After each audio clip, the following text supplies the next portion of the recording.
Dumalo si Vice President Sara Duterte sa pagtitipon ng mga taga-suporta ng kanyang pamilya sa Tokyo, Japan. Pinotesta rin ng mga grupo sa Tokyo ang korupsyon sa Pilipinas. Nananawagan din sila na palayain na si dating Pangulong Rodrigo Duterte na ngayon nakakulong sa The Hague, Netherlands para sa kasong murder as a crime against humanity.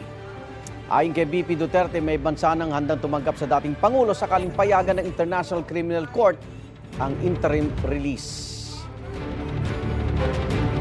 Meron ng isang bansa na nagsabi na okay lang na dito ninyo ilagay si dating Pangulong Rodrigo Duterte. Medyo natagalan ang pag-file namin ng interim release dahil kinausap pa namin. So medyo matagal yon dahil hindi madali makipag-negosasyon. Hindi ko masabi sa inyo kung saan, pero pwede kong sabihin, hindi siya sa Japan.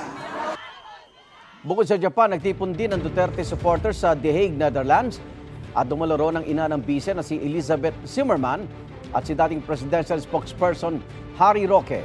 Dito naman sa Pilipinas, nagrally ang Duterte supporters sa labas ng Camp Aguinaldo sa Quezon City, gayon din sa Liwasang Bonifacio sa Maynila.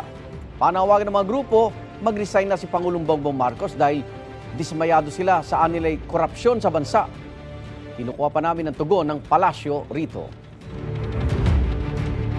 Igan, mauna ka sa mga balita, mag-subscribe na sa GMA Integrated News sa YouTube para sa iba't ibang ulat sa ating bansa.